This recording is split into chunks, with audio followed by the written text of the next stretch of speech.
Have you ever seen a product that promises you ancient wisdom, but in a sleek, modern package? Well, that's exactly what we're diving into today.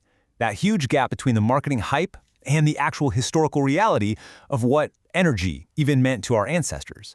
And to do that, we're going to use a very modern guide, the energy drink. So meet our case study, Pantheon Energy. This is a brand that promises to channel the power of the gods right into your daily grind. And their tagline, born of legends, built for you, it just says it all, right? It's this perfect mix of epic, mythic power and, personal performance. And the promises do not stop there.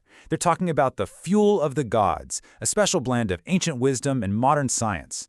They're promising clean energy, zero crash, sharp focus. They even throw in nootropic-enhanced formulas.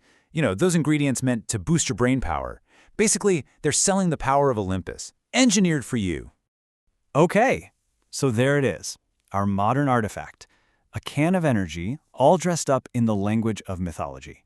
And it's a great story. But it also begs a really, really important question. Before we had terms like clean caffeine or nootropic stacks, what were people actually doing for energy in the ancient world? To figure that out, we've got to leave the marketing slogans behind and step into the pages of history. Right, so to really get our heads around this, we can't just lump everything into one big energy bucket. We need a way to break it down, a framework to understand the different kinds of energy people were looking for. And scholars pretty much break it down into three types.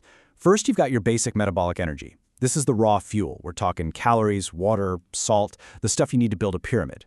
Then there's wakefulness, using stimulants just to stay alert and focused. And finally, you have ritual states. These are the trance-like, ecstatic experiences that felt like plugging into some kind of divine power source.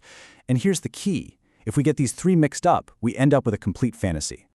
So let's start with the most basic one, metabolic energy. This had nothing to do with mental clarity or focus in the way we think about it. Nope, this was all about the raw physical power it took to build entire civilizations from the ground up. In this comparison, it just lays the difference out so clearly. On the one hand, you've got the modern promise of clean caffeine, nootropics, and sustained focus. And on the other hand, the ancient reality, beer rations, wages paid in grain, and simple carbs. See, managing energy wasn't about personal productivity. It was about social and political control.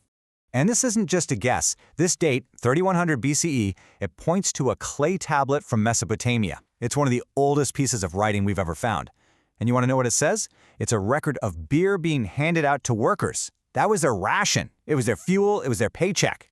And this quote from ancient Egypt just hammers the point home.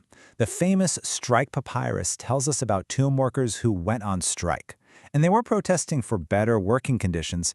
They were protesting because their grain rations, their energy, and their pay hadn't shown up. When the bread and beer stopped, the work stopped. Simple as that. Okay, so that's the basic fuel covered. But what about that feeling of being switched on, mentally alert, or even spiritually powerful?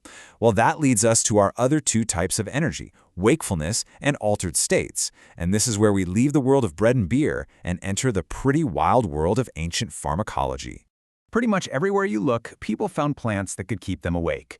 But the reason they used them was everything. Coffee wasn't for getting through your morning emails, right? It was used by Sufi monks so they could pray all night long. Things like cacao and kola nuts were woven deep into the fabric of social and ritual life. These weren't just chemicals, they were powerful cultural tools. Yeah, this search for different states of mind wasn't always a clean, zero-crash experience. Not by a long shot. In fact, when people started chasing superhuman power, they often went down some very, very dark roads. For example, you have the flying ointments from European folklore, the kind of stuff associated with witchcraft.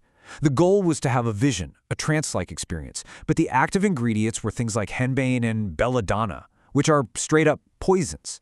Or look at the alchemists trying to create elixirs of immortality. They were often using mercury and arsenic. So yeah, the energy practice was real, but the result, often it was catastrophic. So, the real history of energy is, well, it's a lot more complicated and messy than the marketing lets on.